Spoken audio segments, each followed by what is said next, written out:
Moras Koburtodi, semoga kita sehat-sehat semuanya, mendapatkan perlindungan dari Tuhan, mendapatkan rezeki, sehingga kita bisa hidup dengan baik, dengan damai, dengan sejahtera.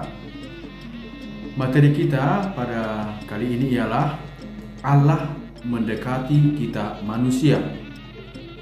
Mengapa Allah harus menunjukkan dirinya?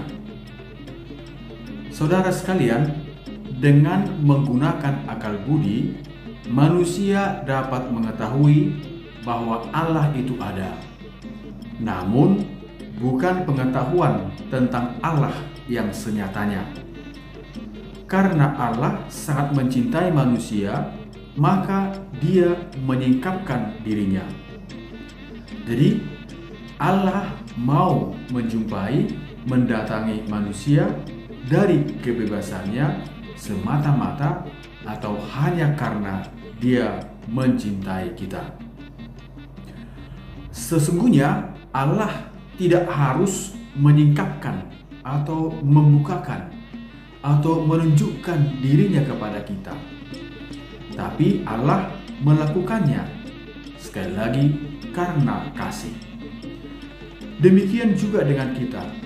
Kita dapat mengenali pribadi yang kita kasihi hanya jika ia membuka hatinya untuk kita. Kalau ada seseorang yang kita kasihi atau kita cintai tetapi dia tidak membuka hati, maka kasih atau cinta kita bertepuk sebelah tangan. Kita tahu sesuatu tentang Allah, pemikiran terdalam tentang Allah hanya karena Allah yang abadi itu, yang kekal itu, membuka dirinya untuk kita. Maka sejak penciptaan, melalui para bapak bangsa, melalui para nabi, dan sampai turunnya wahyu yang paripurna, yakni dalam diri putranya Yesus Kristus.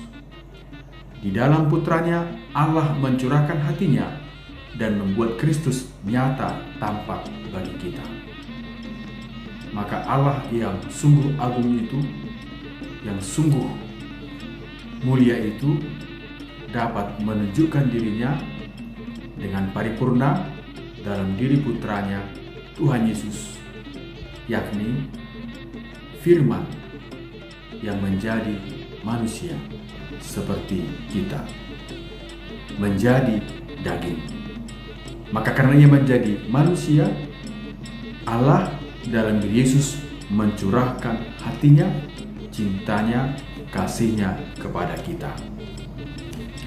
Pertanyaan selanjutnya, bagaimana Allah mewahyukan dirinya dalam perjanjian lama?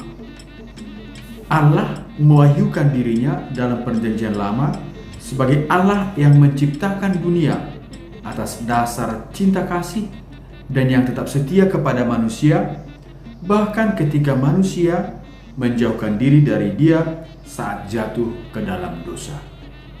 Dalam kitab suci, dalam kitab Kejadian dikatakan, pada mulanya Allah mencipta dunia, segala-galanya, isinya, dan sesudah penciptaan itu berjalan dengan baik, Allah juga mencipta manusia sesuai dengan dirinya, citranya. Tapi singkat cerita, manusia itu, Adam dan Hawa, justru memalingkan diri dari Dia. Tapi ingat, Allah juga tetap mencintai Adam dan Hawa karena mereka tidak jadi mati.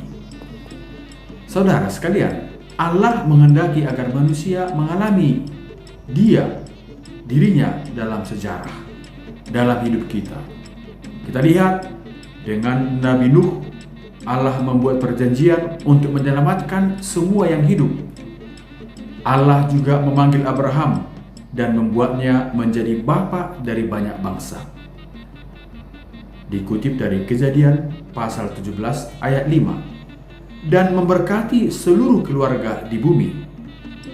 Dalam Dia, Kejadian 12 ayat 3. Bangsa Israel adalah keturunan Abraham dan menjadi miliknya yang istimewa, maka disebut bangsa yang terpilih.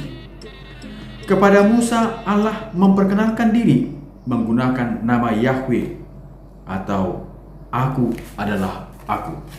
Keluaran pasal 3 ayat 14.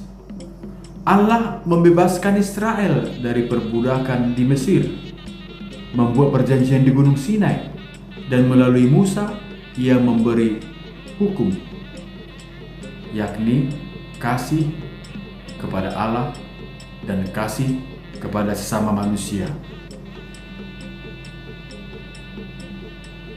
Lagi dan lagi Allah mengirim para nabi untuk memanggil manusia kepada pertobatan dan pembaruan perjanjian. Para nabi mewartakan bahwa Allah akan membuat perjanjian yang baru dan kekal, yang akan membawa pembaruan radikal dan penebusan yang paripurna. Dan perjanjian itu baru akan terbuka bagi seluruh umat manusia. Allah menunjukkan kepada kita bahwa dalam diri Yesus kedalaman cintanya yang penuh belas kasih. Melalui Yesus Kristus, Allah Bapa yang tak kelihatan itu menjadi kelihatan. Dia menjadi manusia seperti kita. Hal ini menunjukkan pada kita betapa dalam cintanya. Dia menanggung seluruh beban kita. Dia mengiringi setiap langkah kita.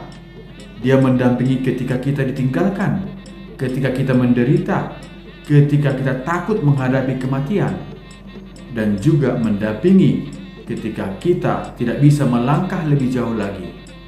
Dia akan membukakan pintu bagi kita menuju kehidupan. Intinya, Allah mencintai kita karena kasih, dan Allah mencintai kita supaya kita memperoleh kehidupan. Tidak saja kehidupan yang abadi, tetapi di dunia ini, dalam perjuangan kita, dalam perjalanan kita menuju kehidupan yang sesungguhnya.